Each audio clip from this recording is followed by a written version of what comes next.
Hello, నా పేరు doctor Shreya, fertility specialist మాతృక ఫర్టిలిటీ సెంటర్ హన్మకొండ. సో గర్భసంచికి గడ్డలు అంటే ఫైబ్రాయిడ్స్ అంటాం. ఫైబ్రాయిడ్స్ అనేది చాలా common problem. Reproductive age group అంటే 15 నుంచి 45లో ఆల్మోస్ట్ 40% వాళ్ళకి ఎంతో కొంత సైజులో చిన్న చిన్న గడ్డలు ఉంటాయి. ఈ గడ్డలు అనేవి ప్రెగ్నెన్సీకి ఎప్పుడు అడ్డం వస్తాయంటే పొరకి చాలా దగ్గరకున్నా లేకపోతే దాని సైజు 4-5 సెంటీమీటర్స్ కంటే ఎక్కువ ఉంటేనే గర్భసంచికి కొంచెం రక్త ప్రసారం తగ్గి బేబీని అతుక్కోవడము పెరగడానికి ఇబ్బంది కలగవచ్చు. సో ఓన్లీ అట్లాంటి వాళ్ళకి మాత్రమే సర్జరీ అవసరం పడుతుంది. వేరే కారణాలు అంటే నొప్పి ఉంది, బ్లీడింగ్ ఎక్కువ అవుతుంది అంటే ఆ కారణాల వల్ల సర్జరీ జరగవచ్చు. కానీ ఫర్టిలిటీ పరంగా అంటే పిల్లలు పుట్టడం పరంగా మాత్రం మనం సైజ్ చూస్తాము, పొజిషన్ చూస్తాము. సో ఫైబ్రాయిడ్ మ్యాపింగ్ అంటూ 3D స్కాన్లో చూసుకొని అవసరం ఉన్న వాళ్ళకు మాత్రమే గర్భసంచికి కోత వేస్తాం.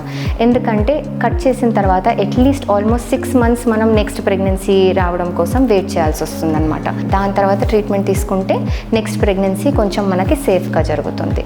సో మీకు గర్భసంచికి గడ్డలు ఉంటే కనుక మీ డాక్టర్ని కలిసేసి స్కానింగ్ చేసుకొని 3D స్కాన్ అంటూ మ్యాపింగ్ చేసుకొని గర్భసంచికి గడ్డలు ఎక్కడున్నాయి, ఎన్ని ఉన్నాయి అని చూసుకొని సర్జరీ అవసరం ఉంటేనే ముందుకెళ్ళండి.